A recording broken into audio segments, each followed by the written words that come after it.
광주의 현안을 살피는 오성수의 뉴스 분석, 광주매일신문 오성수 편집국장 나오셨습니다. 어서 오십시오. 예, 안녕하십니까? 네. 광주시 교육청 청렴도가 또다시 뉴스에 등장을 했습니다. 전국 최하위 등급을 기록했다라는 소식인데 광주시 교육청 이렇게 청렴도에서 낮은 평가를 받은 게 이번이 처음이 아니죠. 예, 처음이 아니네요. 네. 사실 이 청렴도라는 조사가 있는데요. 국가기관입니다. 국가국민권익위원회라고 하는 곳이 있는데 네. 여기에서 광주시청 또 시교육청 등 전국의 612곳의 그 기관을 대상으로 해서 청렴도를 조사를 해서 네. 해년마다 1회씩 그 결과를 공표를 합니다. 최근에 그 결과가 나왔는데요. 여기에서 광주시 교육청이 가장 낮은 등급인 5등급을 받았습니다. 말씀하신 대로 지난해에는 4등급을 좀 받았거든요. 네네. 4등급도 낮잖아요. 그쵸. 그런데 올해는 더 떨어져서 최하 등급인 5등급을 받아서 이 시교육청의 청렴한 행정의 의지가 좀 있지 없는 것 아니냐 하는 의문이 좀 제기되고 있네요. 네. 장희국 교육감이 이제 뭐 평상시에도 굉장히 청렴도 회복을 강조했던 걸로 알고 있거든요. 네, 장교육감 같은 경우는 이제 삼선 교육감이시잖아요. 네네. 그러는데 이제 최근 3년 연속해서 이래 청렴도가 낮아서 올해 그러니까 7월 9일이니까 취임하자마자 네.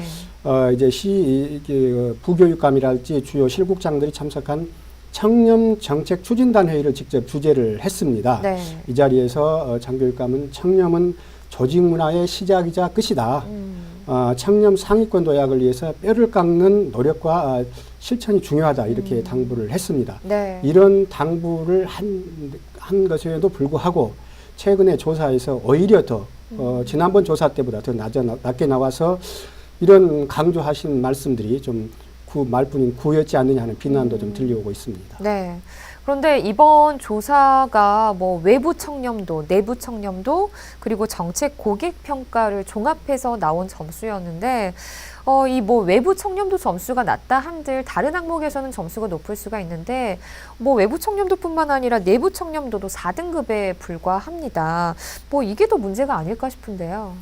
네, 사실 그 청렴도 조사하는 기법이 이렇습니다. 이제 국가기관에서 이제 이메일을 통해서 조사하는 방법이 있고 네. 전화 여론 조사를 하거든요. 일반적으로 전화 조사를 합니다. 그래서 귀하는 그 시교육청에 청렴도에서 어떻게 평가하십니까? 이런 항목들이 있었는데 네. 사실 외부 청렴도 같은 경우에는 좀 변수가 있습니다. 뭐 불만 고객도 있을 것 아니에요. 또 그렇게 하시는데 내부 청렴도 같은 경우에는 조직원 구성원들 대상으로 하거든요.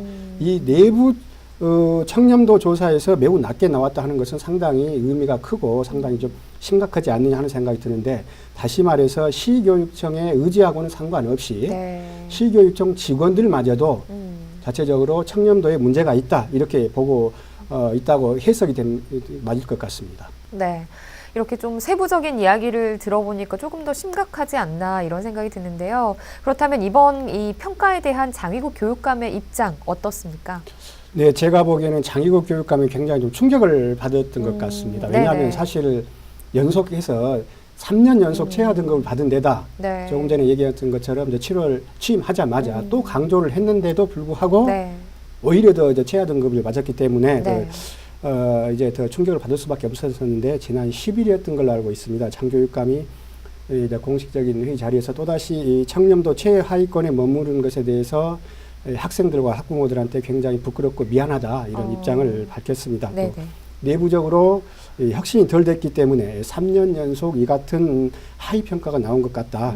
앞으로도 모두가 더 심기일전해서 좀 노력해 줄 것을 좀 당부를 했습니다. 네, 조금 뭐 원론적인 이야기가 아닐까 이런 생각도 들긴 하는데 이번 이렇게 광주시 교육청의 청렴도 평가 최하 등급의 의미와 또 앞으로 어떤 대책들이 좀 필요하다고 국장님께서는 생각을 하시나요?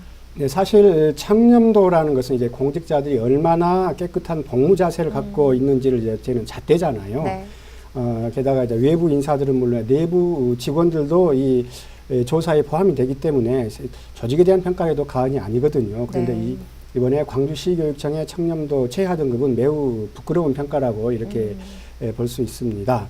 더군다나 우리 장희국 교육감 같은 경우는 대표적인 진보 교육감이잖아요. 네. 진보 교육감의 가장 큰 트레이드 마크이자 또 장점일 수가 있는 것이 사실 다른 분야는 몰라도 청렴한 조직 문화, 깨끗한 이런 복무 자세 이런 것들이 뒷받침돼야 되는데 네. 오히려 이것이 좀 허물어져서 좀 굉장히 좀 문제가 되지 않았냐 하는 생각이 들고요. 사실 이런 장에서 실효성 있는 대책 발굴에 좀 추진하는 것이 시급해 보이는데 청렴도 평가에서 1위를 한 그 기관이 부산 시교육청인 걸로 알고 있습니다. 네. 이 시교육청에서는 제가 알기로는 지원청별로 이제 취약 분야를 집중적으로 분석을 하고 취약 분야가 있을 것 아닙니까? 네네. 분석을 하고 또 맞춤형 처방을 해서 1위 등급을 받은 걸로 알고 있습니다. 또 내부 청렴도 향상을 위해서 이제 시대에 맞지 않는 이런 관행들이 많이 있거든요. 네. 이 관행들을 걷어내는 것 등이 이제 참고할 만한 것인데 제가 알고 있기로는 시교육청도 이런 내부 진단이나 이런 방법에 대해서는 알 것입니다만 중요한 것은 실천이겠죠. 네, 그렇겠죠. 실천이 중요할 것으로 보입니다. 네. 3년 연속 청렴도 최하위를 기록한 광주시교육청, 뼈를 깎는 노력이라는 표현에 그치지 않고 보다 더 구체화된 대책으로 좀 청렴도 회복을 위한 그런 대책들이 이어져야겠습니다. 자, 다음 두 번째 소식 알아보겠습니다. 겨울철 정말 이 추운 시기이기 때문에 이웃들을 보다 살펴보는 그런 대책들이 필요하지 않을까 싶습니다. 이를 위해서 동구가 복지 사각지대 지원을 위한 보다 다양한 정책을 추진한다라는 내용이죠. 네, 사실 날씨가 추우면 더 어렵게 사시는 분들, 네. 혼자 사시는 분들, 이런 분들이 더 힘들잖아요. 그래서 그렇죠. 겨울이 예.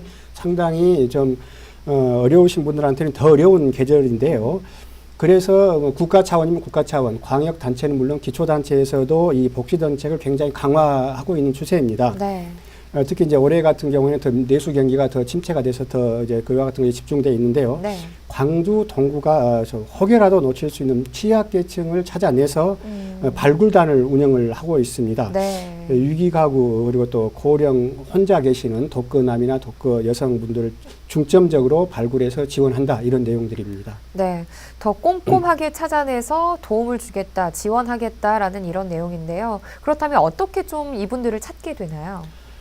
네, 일단 정책을 추진하는 중심과는 이제 복지정책과를 중심으로 해서 일선에 네. 있는 각 주민센터 있지 않습니까? 주민센터와 주민복지 공동체가 이제 중심이 돼서 합니다. 동별로 약 100여 명 정도로 발굴단을 이제 조성을 해서 쪽방이면 쪽방, 또 고시촌이면 고시촌, 소위 비정형 거주자를 중점 대상으로 네. 또 생활 곤란자랄지 또 난방 등의 어려움을 겪고 있는 에너지 빈곤층이라고 그러죠.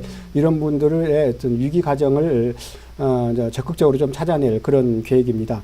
또 동구는 저희 남성 중심의 그 주민들, 특히 이제 나이 드신 분들이죠. 이 대상으로 해서 요리 강좌 등의 프로그램과 지원 등을 지속하고 있는데요.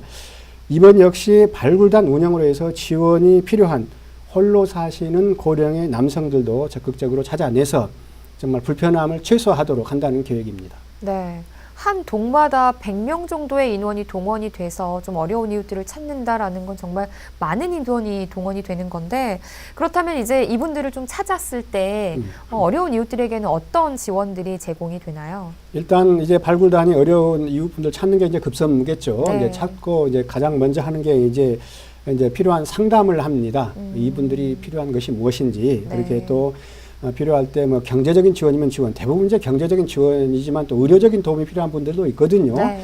이런 것들을 이제 제공을 하게 되고 여기에 그치지 않고 이분들을 이제 통합 관리 대상으로서 지정을 합니다. 네. 그래서 체계적으로 지원을 해서 이후에 뭐 방문 상담이랄지 민간 서비스 등과 연계를 해서 체계적이고 지속적으로 지원한다. 이런 데 의미가 좀 크다고 볼 수 있습니다. 네.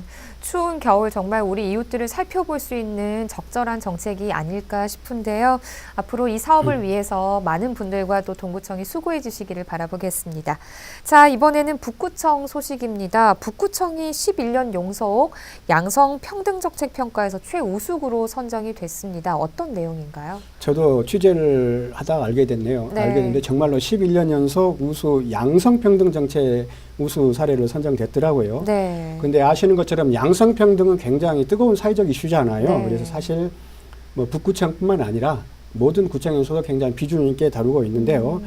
이 북구가 광주 5개 자치구 중에서 최우수구로 선정이 됐습니다. 네. 양성평등 관련해서요. 그래서 5개 분야에서 약 20개 항목으로 해서 조사를 했는데 대부분은 모든 항목에서 가장 높은 점수를 기록을 했습니다. 네. 그렇다면 북구가 시행하는 이 양성평등 정책과 또 프로그램 중에 눈에 띄는 것들이 있다면 어떤 것들이 있나요? 예, 참 눈에 띄는 게 많더라고요. 재밌는 문구도 많고, 뭐 네. 예를 들어서 일하는 여성의 삶을 응원한다. 이런 이제 직장맘 아카데미인데요. 네. 이 같은 경우에는 2017년부터 시작을 했는데 상당히 좀 주목을 받을 만한 그런 프로그램이었고, 네. 또 올해부터는 이제 엄마도 쉬고 싶다. 이런 프로그램을 이제 새로 이제 만들어서 일과 이제 직장 일과 또 가정 일로 힘드신 이제 엄마들을 대상으로 해서 힐링과 자기 개발 이제 프로그램을 제공하는 것들, 이런 것들 좀 눈에 띄고 있고요. 예를 들어서 또 이제 양성평등 의식 조사랄지 또 뭐 전시회, 또 이제 또 요즘에 이슈가 되고 있는 성폭력, 뭐 성폭력 예방 교육 이런 네. 것들 다양한 활동들을 해서 11년째 그야말로 형식적으로 한 게 아니고 네. 피부에 와닿는 정책 수립과 실천을 통해서 11년째 정책 최우수국으로 선정되는 그런 쾌거를 안았습니다. 네. 아직도 우리 사회가 이 양성평등에 대한 문화와 인식이 부족한 게 사실인데요. 이번에 이 북구 수상이 갖는 의미가 있다면 어떤 게 있을까요? 네, 조금 전에 얘기한 것처럼 사실 양성평등 얘기는 오래전부터 있었잖아요. 네. 그리고 지금 뭐 기관은 물론 이제 기업체에서도 일반 중소기업도 아마 이제 양성평등 교육을 할 정도로 이제 양성평등에 대한 이제 보편적인 여론이 형성이 되고 있는데 네. 문제는 이와 같은 것들이 이제 프로그램이 중요한 게 아니고 실천이고 얼마나 참여자들이 얼마나 공감하고 또 구성원들이 얼마만큼 인식되고 있느냐 네. 이게 중요하다고 볼 수가 있는데 이것은 일회성 교육이나 그런 것들은 한계가 있거든요. 네. 그래서 체계적이고 지속적이고 일관된 이런 그 교육이 병행돼야 되는데 북구가 이런 걸 잘합니다. 그래서 특히 맞춤형 그 교육을 좀 잘해서 아마 가장 이제 좋은 평가를 받았는데 이런 제 개인적인 생각이 이런 북구의 좋은 프로그램을 북구 혼자만 이제 실행할 것이 아니고 좀 더 다양하게 다른 네. 자치단체에도 좀 보급이 돼서 또 공유도 하고 이렇게 해서 각 구청이면 구청, 구에 맞는 그런 실정에 맞는 그 기회를 좀 가져보면 어떨까 하는 생각이 좀 들더라고요. 네, 알겠습니다. 국장님 말씀처럼 이런 노력들로 이 양성 평등에 관한 인식과 문화가 우리 사회에 조금 더 빨리 정착되기를 바라보겠습니다. 국장님 오늘 말씀 여기까지 듣겠습니다. 고맙습니다. 예, 감사합니다.